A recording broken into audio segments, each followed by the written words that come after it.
American towns with dark history. In Texas, there are over 500 ghost towns that stand as silent monuments to dreams deferred and communities abandoned. These aren't merely empty buildings, they're cemeteries of ambition, repositories of heartbreak, and time capsules containing some of the darkest chapters in Texas history. Each abandoned settlement tells a story of ambition crushed by nature's fury, economic collapse, or the merciless advance of progress. Today, we'll journey through 10 of these most haunting locations, where the past refuses to stay buried and the spirits of those who once called these places home still wander among the ruins. From hurricane-swept coastal ports to mercury-poisoned mining towns. From railroad towns, bypassed by progress, to communities claimed by drought and dams, these are the places where Texas history grew dark. Join us as we explore top 10 abandoned ghost towns in Texas that have a story darker than the attic of your house, where every crumbling foundation has a tale to tell, and every wind-swept street corner whispers of lives abruptly interrupted. This is the Texas that exists beyond the postcard, raw, unforgiving, and eternally haunting. 1. Indianola, the port that nature claimed twice. On the windswept shores of Matagorda Bay, where pelicans dive for fish and coastal winds howl across the water, lie the sad remains of what was once Texas's second-largest port city. Indianola's story reads like a Greek tragedy, a town that dared to challenge nature twice and was utterly destroyed both times, its final death knell sounding in the hurricane of 1886. In its heyday, during the 1860s and 1870s, Indianola was the gateway to Texas for thousands of European immigrants, particularly Germans, fleeing the hardships of the Old World. The bustling port city rivaled Galveston in importance, with ships arriving daily packed with hopeful families carrying everything they owned. The city thrived as a major shipping point for cotton, cattle, and the countless goods that fueled Texas's explosive growth. But Indianola's prosperity was built on borrowed time. The first warning came on September 15, 1875, when hurricane-force winds began to howl across Matagorda Bay. By September 16th, the storm had intensified into what meteorologists estimate was a Category 3 hurricane with winds exceeding 110 miles per hour. The devastation was complete. Buildings were flattened, ships were wrecked in the harbor, and the death toll reached between 150 and 300 souls, forever changing the demographic makeup of the region. Most communities would have accepted defeat and moved inland. Instead, the resilient residents of Indianola chose to rebuild, convinced that their strategic location made the risks worthwhile. They constructed new buildings, attracted new businesses, and by 1880, the city had rebounded to a population of over 5,000 souls. The port was bustling again, and hope seemed to have conquered despair. But nature is neither forgiving nor forgetful. On August 20th, 1886, exactly 11 years after the first devastating storm, the sea turned black with warning signs of another approaching hurricane. This second storm was even more merciless than the first, a massive hurricane that struck with unprecedented fury. The winds were so violent that they completely demolished the rebuilt city. Buildings that had been constructed with lessons learned from the first hurricane were swept away as if they were made of cardboard. The final blow came not from the storm itself, but from the collective trauma of a community that simply couldn't endure another resurrection. By 1887, Indianola was completely abandoned. The survivors, broken by loss and exhaustion, scattered to safer ground, taking with them the stories of a city that had dared to challenge the sea and lost twice. Today, visitors to the site find only a few scattered ruins and a memorial to Confederate soldiers who once called this place home. The irony isn't lost on historians. The same Matagorda Bay that brought prosperity also delivered destruction, and the city's location, once its greatest asset, proved to be its fatal curse. Local fishermen still report strange phenomena on foggy nights, phantom sounds of ships' horns, and ghostly echoes of voices speaking in German, the language of those immigrants who arrived with such hope so many years ago. 2. Terlingua, where mercury poisoned dreams. Deep in the Chihuahuan Desert, where temperatures soar past 110 degrees in summer, and javelinas roam free among the creosote bushes, lies one of Texas's most toxic ghost towns. Terlingua's red rock hills are beautiful in their desolation, but they're also poisoned with mercury, a reminder of a mining operation that turned this corner of Big Bend into an industrial wasteland before abandoning it to the desert. The story begins in the mid-1880s, when prospectors discovered rich deposits of cinnabar, the bright red ore from which mercury is extracted. Unlike gold or silver, mercury was a strategic metal essential for industrial processes, mirror manufacturing, and later, the production of munitions. When Chicago industrialist Howard Perry established the Chisos Mining Company in 1903, Terlingua was transformed from a sleepy desert outpost into one of the most productive mercury mining districts in North America. At its peak, the town supported a population of nearly 2,000 souls, drawn from across the United States and Mexico by promises of steady wages and the mystique of striking it rich in the desert. The mining operation was brutal work. Workers extracted mercury by heating cinnabar in huge furnaces, releasing toxic vapors that poisoned both the air and the miners themselves. Mercury poisoning, known as Mad Hatter disease for its neurological effects, was common among the workforce. The Chisos Mining Company ran Terlingua as a classic company town. Workers and their families lived in company housing, shopped at company stores, and were paid in company scrip that could only be used at company establishments. The arrangement created a cycle of dependency that trapped families in the mining operation for generations. Children grew up breathing mercury-laden air and playing in streams contaminated with industrial waste. The conditions were so harsh that even the company's own records acknowledge the human cost. Miners suffered from chronic mercury poisoning, their bodies slowly accumulating the toxic metal until neurological damage became apparent. Tremors, memory loss, mood swings, and kidney failure were common. The company cemetery tells its own grim story, dozens of graves marked by dates that show young deaths, many miners dying in their 30s and 40s from occupational diseases. The town's decline began after World War I, when global demand for mercury plummeted. The Chisos Mining Company, which had dominated the region for decades, went bankrupt in the 1940s, leaving behind a toxic landscape that would remain dangerous for generations. The company's abandonment was as complete as it was. Heartless families who had given their lives to the mines were simply told to leave, with no compensation for their health problems or loss of livelihood. Today, Terlingua exists as a bizarre hybrid part ghost town, part tourist destination. Visitors come to explore the ruins and witness the stark beauty of the desert landscape, but few realize they're walking through one of the most contaminated sites in Texas. The mercury contamination persists in the soil and groundwater, creating an environmental hazard that will last for centuries. Local residents and visitors report strange phenomena. The ghostly figures of miners still seen walking the desert trails, phantom sounds of industrial machinery operating in the dead of night, and the persistent smell of sulfur that seems to emanate from the old mine sites even decades after abandonment. The most haunting aspect of Terlingua's story is the knowledge that the mercury poisoning continues even now, seeping into the groundwater and affecting wildlife that ventures into the contaminated areas. It's a town where the dead haven't rested easy because the land itself has been poisoned, creating an eternal cycle of environmental and spiritual contamination that may never be cleansed.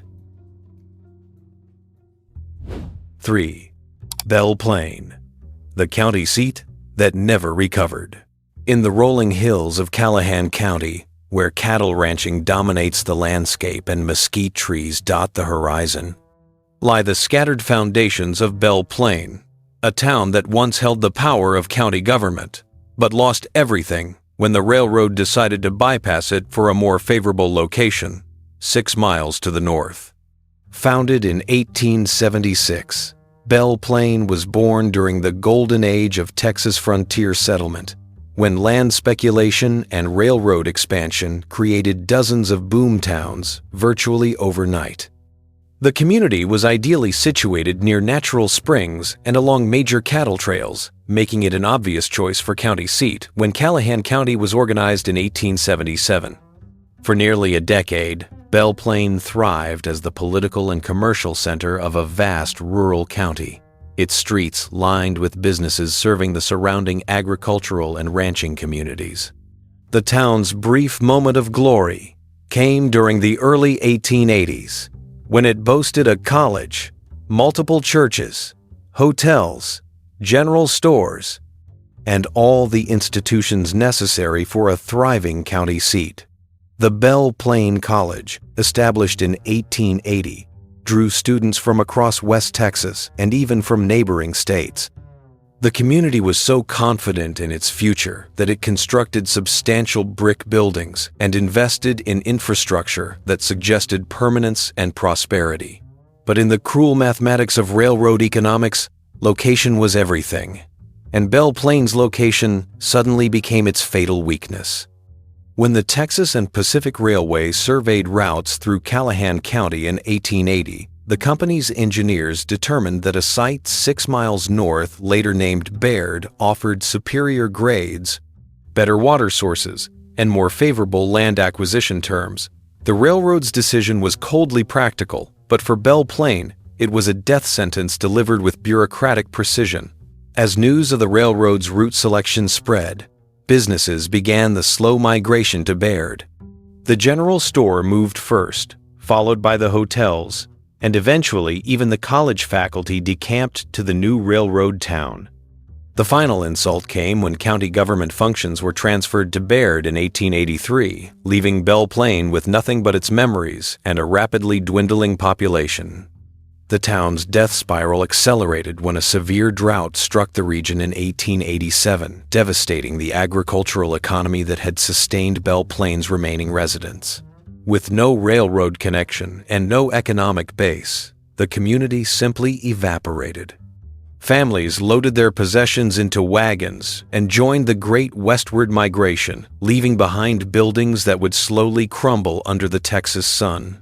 What makes Belle Plain particularly haunting is not just its abandonment, but the visible evidence of its former prosperity.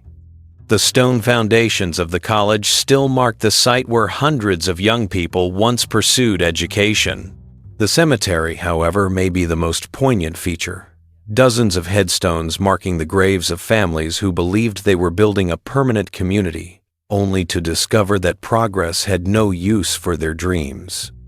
The ghost stories associated with Belle Plain center around this very cemetery, where visitors report seeing ghostly figures walking among the headstones on foggy nights. Local lore speaks of a lady in white who appears near the old college ruins, supposedly the ghost of a young woman who died of tuberculosis while studying there. The most chilling reports involve sounds of children playing in the ruins of the college phantom, laughter echoing through empty buildings that have stood silent for over a century. 4. Thurber, the company town that died with its industry. In the rolling hills near Stephenville, where wildflowers carpet the countryside in spring and oil derricks still dot the landscape, lie the remains of Thurber, one of the most complete ghost towns in Texas, and a stark reminder of how completely a community could be controlled by corporate interests. Thurber's story is not just about economic decline. It's about the rise and fall of an entire way of life that once defined industrial America. Coal was discovered in the area in 1886 by brothers William Whipple Johnson and Harvey Johnson, Michigan-born entrepreneurs who recognized the potential for profit in Texas's growing railroad industry. The Texas and Pacific Railway was expanding westward, and locomotives required coal to fuel their massive engines. The Johnsons established the Johnson Coal Company and began what would become one of the most ambitious mining operations in the Southwest. Thurber was designed as a company town in every sense of the word. The Texas and Pacific Coal Company, which acquired the operation in 1888, controlled every aspect of life in the community. Workers lived in company housing, shopped at company stores, and were paid in company scrip that could only be used for purchases from company-owned businesses. The arrangement created a form of industrial feudalism that trapped workers and their families in a cycle of dependency that extended across generations. At its peak in 1920, Thurber supported a population of nearly 10,000 people, making it larger than many established Texas cities of the era. The town boasted 2 newspapers, multiple churches, schools, a hospital, and even an opera house.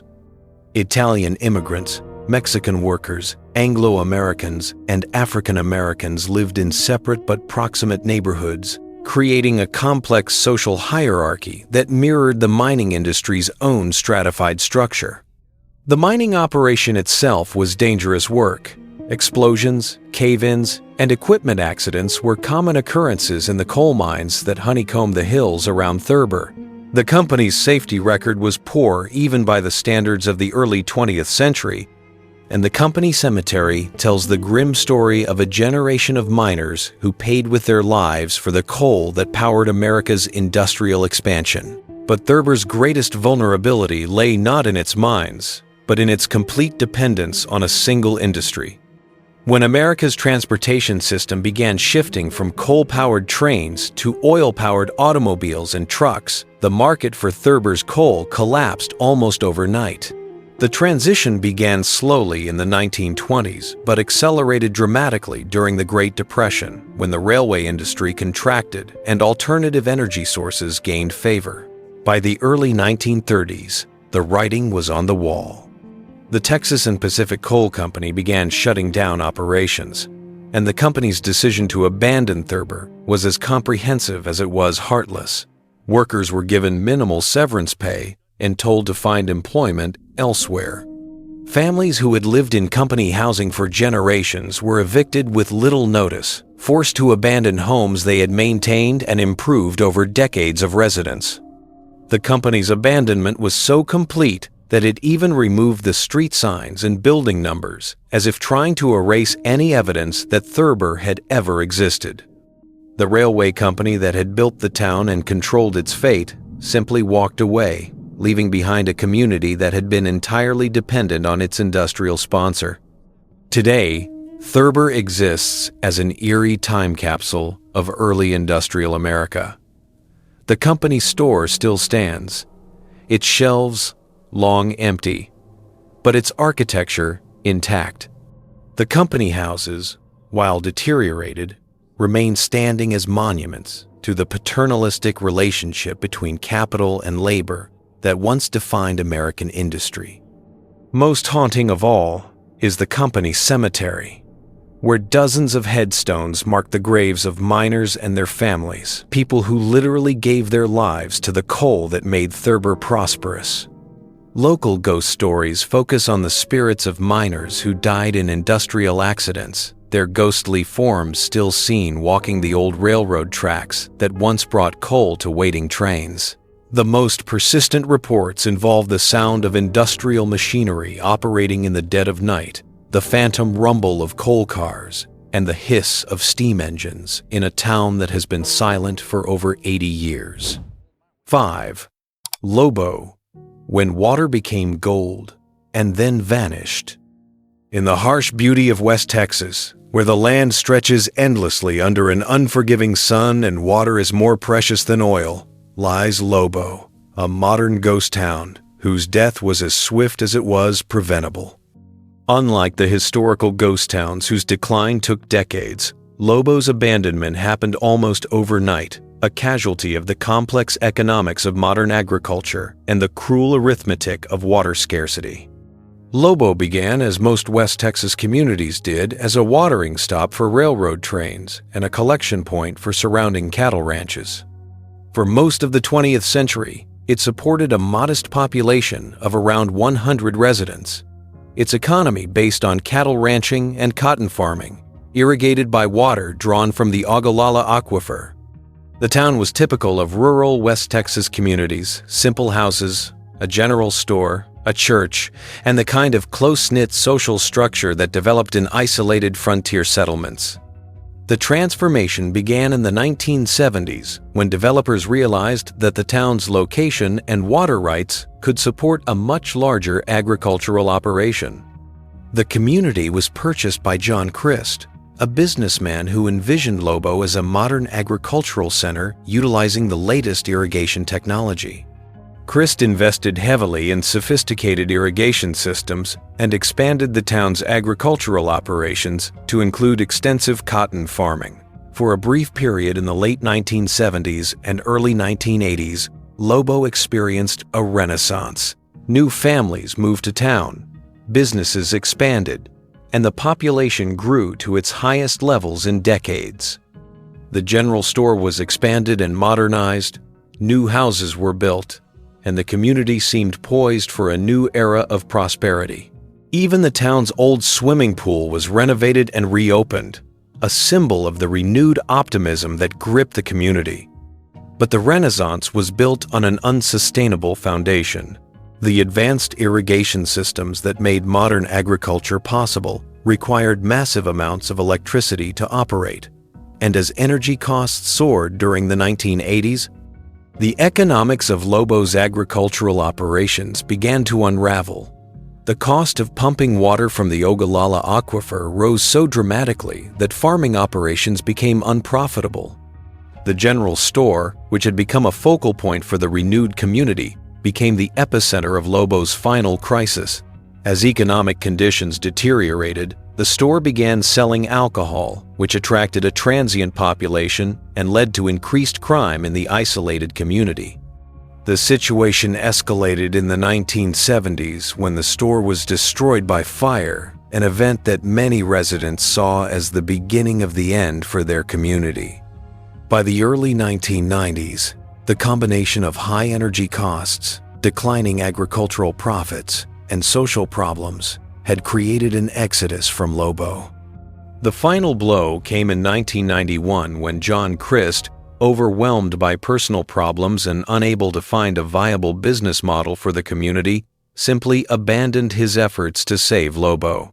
Within months, the last remaining residents had left, and Lobo became one of the most modern ghost towns in America, a community that died not from natural disaster or technological obsolescence, but from the harsh realities of modern economics. The abandonment of Lobo was so complete that it became a symbol of rural America's economic challenges.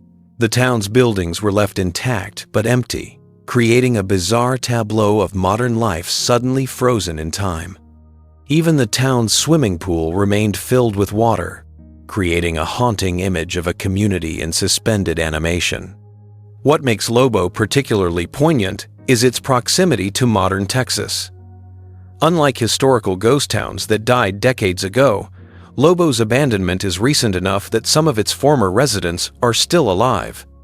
The town's story serves as a cautionary tale about the fragility of rural communities in an economy increasingly dominated by large-scale agriculture and corporate interests. 6. Barstow, when the river became the enemy. In the stark beauty of Ward County, where the Pecos River winds through desert landscape like a ribbon of green in an otherwise brown world, lie the ruins of Barstow, a town whose destruction came not from drought or economic collapse, but from the very river that had made its prosperity possible. Barstow's story is a tragic example of how environmental disaster can transform a thriving community into a wasteland in a single generation. Founded in the 1890s, Barstow was established as an agricultural community utilizing irrigation from the Pecos River. The town's early years were marked by prosperity, as farmers discovered that the rich soil and reliable water supply could produce abundant crops of cotton, vegetables, and fruits. By 1900, Barstow had become the county seat of Ward County and boasted a population of over 1,000 residents, making it one of the most important communities in far west Texas. The town's success attracted investment and infrastructure development. A courthouse was constructed to serve the county government. Schools were built to educate the growing population, and businesses flourished along the town's main street. The Pecos River Irrigation Company was established to manage water rights and distribute the life-giving resource that made Barstow's agriculture possible. For a brief period, Barstow seemed destined for permanent prosperity. But Barstow's relationship with the Pecos River was about to turn deadly. In 1904, disaster struck when the Pecos River Dam, built to manage irrigation water for the region, burst during a period of heavy rainfall. The flood that resulted was catastrophic. Not only did it destroy crops and infrastructure, but it also contaminated the irrigation system with saline water from deep underground sources. The floodwaters left behind a toxic legacy that would haunt the region for decades. The environmental damage from the dam break was severe and long-lasting. Saline contamination made much of the previously fertile agricultural land unsuitable for farming. The carefully managed irrigation system that had made Barstow prosperous was now a source of environmental poisoning. Crops that had once thrived in the rich soil now withered and died, poisoned by the same water that had sustained them. The final blow came from a series of severe droughts that struck the region in 1907 and 1910. With the irrigation system compromised and natural rainfall insufficient to sustain agriculture, farming became impossible throughout Ward County. The economic foundation that had supported Barstow's prosperity simply evaporated, leaving behind a community with no means of support. The decline of Barstow was swift and absolute. By 1918, agriculture had become impossible in the region, and the town's population had dwindled to a fraction of its former size. The county government moved to a more viable location. Businesses closed their doors, and families began the slow migration to areas where water was more reliable and agriculture more sustainable. What makes Barstow particularly haunting is the evidence of its former prosperity that still marks the landscape. The ruins of the old courthouse stand as a testament to the community's former importance, while the foundations of businesses and homes create a ghostly map of a town that once bustled with activity. The Pecos River itself, once the source of life, now flows past the ruins, as if indifferent to the tragedy it helped create. Local legends speak of the spirits of farmers who died during the environmental disasters, their ghostly forms still seen walking the dry irrigation ditches that once carried life-giving water to their crops. The most persistent reports involve phantom sounds of the 1904 flood, the roar of rushing water, and the crash of debris against the broken dam, sounds that echo across the desert landscape even decades after the disaster. 7. Toyah, the railroad hub that couldn't adapt. In the sparse beauty of Reeves County, where the Guadalupe Mountains rise like ancient sentinels against the West Texas sky, lies Toyah, a ghost town whose decline tells the story of how entire communities could be devastated by changes in transportation technology and economic conditions beyond their control. Toyah's story is particularly tragic because it chronicles not just the death of a community, but the end of an entire way of life that had defined the American West for generations. Toyah's origins date back to the 1880s, when it was established as a trading post serving the vast cattle ranches of West Texas. The community's location near natural springs made it an obvious choice for railroad expansion, and when the Texas and Pacific Railway established a division point there in the 1880s, Toyah was transformed from a small frontier settlement into a major transportation hub. The railroad brought jobs, investment, and the promise of permanent prosperity. At its peak in 1910, Toyah supported a population of over 1,000 residents and served as a major shipping point for cattle from throughout the region. The town's economic base was diverse railroad workers, cattle shippers, merchants, and service providers created a bustling commercial center that drew people from across West Texas. Toyah boasted schools, churches, hotels, businesses, and all the institutions of a thriving community. The Texas and Pacific Railway made Toyah particularly important by establishing locomotive repair facilities and crew change points there. The town's railroad yards were among the largest between El Paso and Fort Worth, and the constant activity of trains brought a steady flow of travelers, merchants, and workers through the community. For nearly 4 decades, Toyah seemed to embody the promise of permanent prosperity that railroad towns often enjoyed. But the Great Depression that struck America in 1929 had a particularly devastating impact on West Texas railroad communities. As national economic conditions deteriorated, the demand for cattle shipping decreased dramatically, and the Texas and Pacific Railway began reducing services to unprofitable routes. Toyah's role as a shipping point became less important as ranch operations consolidated and the cattle industry contracted. The decline accelerated during the 1930s as the railroad reduced its presence in Toyah. Locomotive repair facilities were moved to more profitable locations, crew change points were eliminated, and passenger service was discontinued. The jobs that had supported the community's prosperity began disappearing one by one, forcing families to seek employment elsewhere. The final blow came as agricultural conditions in West Texas deteriorated during the Dust Bowl years of the 1930s. Drought and soil erosion devastated the ranching economy that had provided much of Toyah's business, while the general economic conditions of the Depression made it impossible for the community to attract new industries or investment. By 1940, Toyah's population had fallen to under 200 residents, and the community was no longer viable as a railroad hub or commercial center. The school that had once served hundreds of students was closed, businesses were abandoned, and the infrastructure that had supported the community's prosperity fell into disrepair. What makes Toyah particularly poignant is the evidence of its former importance that still marks the landscape. The abandoned school building, constructed in 1912, stands as a monument to the community's educational ambitions.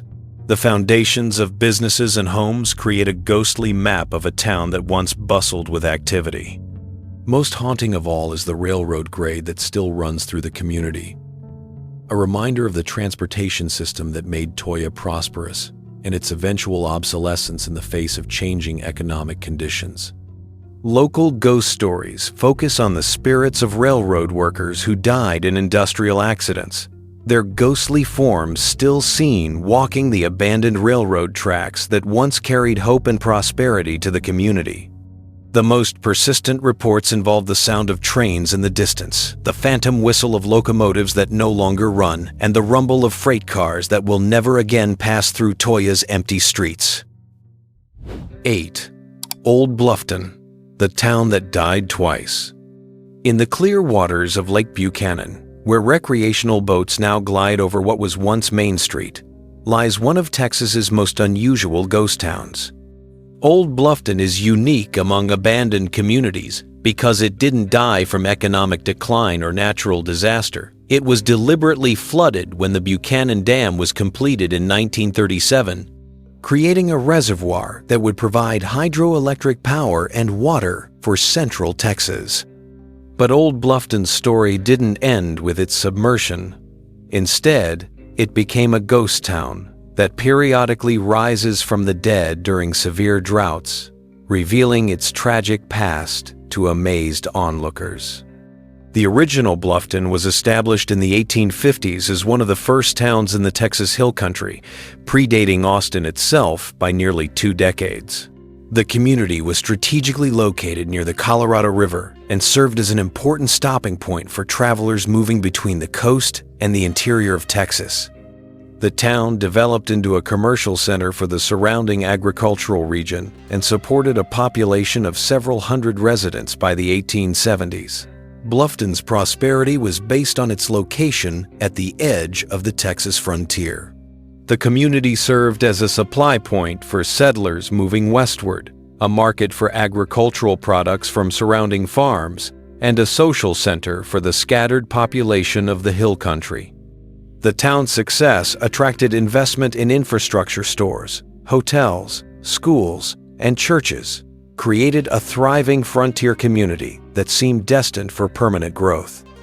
The transformation of Bluffton from thriving town to underwater ghost town began in the 1930s, when the Lower Colorado River Authority proposed building a series of dams to provide hydroelectric power and flood control for Central Texas.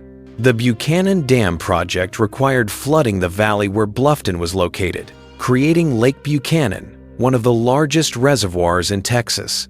The decision to flood Bluffton was made with the typical bureaucratic indifference of the New Deal era. Government engineers determined that the benefits of hydroelectric power and flood control outweighed the loss of the small community, and federal condemnation proceedings were initiated to acquire the land. Residents were given minimal compensation and told to relocate, their community's history and culture deemed less important than the economic benefits of the dam project. The abandonment of Bluffton was particularly traumatic because it was not a gradual process, but a sudden, imposed solution. Families who had lived in the community for generations were given little time to pack their belongings and find new homes. Businesses were closed, schools were abandoned, and the social networks that had sustained the community for nearly a century were shattered almost overnight. The flooding of Bluffton in 1937 was a dramatic event that marked the end of one of Texas's oldest hill country communities. As the waters rose, buildings were abandoned and eventually submerged, creating an underwater ghost town that would remain hidden for decades. The tragedy was complete when the reservoir filled and Bluffton disappeared beneath the waves, seemingly lost forever. But Old Bluffton's story didn't end with its submersion. In severe droughts, when Lake Buchanan's water level drops dramatically, the lost city rises from the depths, revealing the foundations of buildings, the outlines of streets, and even tombstones from the community cemetery. During the droughts of the 1980s, 1990s, and 2000s, visitors have been able to walk across the exposed lake bed and see the ghostly remains of a community that had been underwater for half a century. The reappearance of Old Bluffton during droughts creates a surreal experience for modern visitors. The foundations of houses, stores, and public buildings are clearly visible, marked by the changes in vegetation that grow over the buried structures. The cemetery emerges with weathered headstones still standing, creating a haunting reminder of the families who once called this place home. What makes Old Bluffton particularly haunting is the knowledge that the community's remains are still there, buried beneath the lake's waters and periodically exposed to sunlight. During drought years, visitors report strange phenomena: the ghostly sounds of children playing in empty streets, phantom voices speaking in German and English, and the persistent feeling of being watched by unseen observers from the community's tragic past. 9. Glenrio, where two states meet and dreams diverge. On the sun-baked plains where Texas meets New Mexico, straddling the state line like a dying monument to America's highway culture, lies Glenrio, one of the most uniquely positioned ghost towns in America. This community story is particularly poignant because it represents not just the death of a town, but the end of an entire era of American travel culture that defined the mid-20th century. Glenrio's origins trace back to the early 1900s when it was established as a small agricultural community serving the cattle ranches of the Texas Panhandle. The town's location on the state line gave it a unique character. Residents could literally step from Texas into New Mexico without changing counties, creating a frontier atmosphere that persisted well into the 20th century. For decades, Glenrio remained a typical small-town community, its economy based on agriculture and its population drawn from the surrounding rural area. The transformation of Glenrio from agricultural community to Route 66 destination began in the 1920s when the federal government established U.S. Highway 66 as one of America's premier cross-country routes. Glenrio's location on the state line made it an obvious stopping point for travelers moving between Texas and New Mexico, and entrepreneurs quickly recognized the commercial opportunities presented by the steady flow of tourists and truckers. By the 1930s, Glenrio had been transformed into a bustling Route 66 community. The main street, which literally spanned the state line, was lined with motels, restaurants, gas stations, and tourist shops. The Glenrio Motel and Cafe became famous among Route 66 travelers. For its unique location, guests could sleep in Texas and wake up in New Mexico without changing beds. The town's prosperity attracted visitors from across America who came to experience the unique atmosphere of a community that existed in two states simultaneously. The golden age of Glenrio lasted from the 1930s through the 1950s, when Route 66 was at its peak as America's mother road. The town supported dozens of businesses, employed hundreds of workers, and served as a cultural crossroads where travelers from across America encountered the hospitality of small-town Texas. During World War II, Glenrio served as a vital transportation point for military personnel moving between East Coast training facilities and West Coast deployment centers. But Glenrio's prosperity was built on the fragile foundation of automobile travel, and when America's interstate highway system was constructed in the 1950s, the town's fate was sealed. Interstate 40, which paralleled Route 66 through the region, was designed to be a high-speed, limited-access highway that bypassed small towns entirely. When I-40 was completed in the 1970s, it passed more than a mile north of Glenrio, effectively isolating the community from the main flow of traffic. The impact of the interstate bypass was immediate and devastating. Business declined sharply as travelers chose the convenience of interstate highways over the slower, more winding Route 66. Motels that had once been full of guests sat empty, restaurants lost their customers, and gas stations found themselves without the steady stream of motorists that had sustained their businesses. The final blow came in 1973 with a tragic event that marked one of Glenrio's last chapters. A shooting at the State Line Bar, located literally on the border between Texas and New Mexico, resulted in deaths and attracted national attention to the community's declining fortunes. The incident symbolized the lawlessness and desperation that had begun to characterize Glenrio as legitimate businesses abandoned the area and less savory enterprises moved in. By 1980, Glenrio was essentially abandoned. The interstate bypass had cut off its economic lifeblood, and the community could no longer support the infrastructure necessary for a viable town. Buildings were abandoned, utilities were discontinued, and the unique culture that had made Glenrio famous disappeared almost overnight. Today, Glenrio exists as one of America's most atmospheric ghost towns. The abandoned buildings that line the former Route 66 create a haunting tableau of mid-century Americana. The motel still stands, its neon signs dark, but its architecture intact, a monument to the era when America took to the road in search of adventure and opportunity. The State Line Bar, site of the 1973 tragedy, remains as a reminder of the violence that sometimes accompanied the death of small-town America. What makes Glenrio particularly haunting is its location and the evidence of its former prosperity. The town's unique position on the state line is still visible in the different road construction styles and utility systems that mark the border. During quiet hours, visitors report hearing phantom sounds of automobile traffic, the rumble of classic cars, and trucks that once traveled Route 66 through this remote corner of America. 10. The Grove, where Victorian elegance meets eternal darkness. In the historic town of Jefferson, where magnolia trees cast shadows over antebellum homes and the Big Cypress Bayou winds through the heart of East Texas, stands the Grove, a Victorian mansion that has earned a reputation as the most haunted house in Texas. While the other ghost towns on our list died from natural or economic forces, the Grove's darkness comes from something far more sinister: the accumulation of tragedy, violence, and unexplained deaths that have plagued the property for over 150 years. The Grove was constructed in 1861 by Dr. J. H. Pavedo, a prominent physician and businessman who established the property as his family home during the height of the Civil War.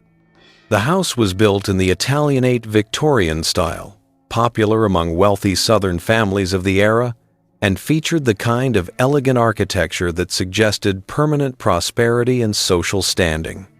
Dr. Pavedo's choice of location in Jefferson was deliberate. The town was experiencing a boom as the inland port for East Texas cotton, and the Grove was positioned to take advantage of the community's commercial success. The house's first tragedy occurred in 1864 when Dr. Pavedo's young daughter died under mysterious circumstances. The official cause of death was listed as illness, but neighbors whispered about the strange sounds and shadows that had been seen around the house in the weeks before the child's death. This incident established a pattern that would persist throughout the Grove's history: unexplained deaths occurring under suspicious circumstances that official records could not adequately explain.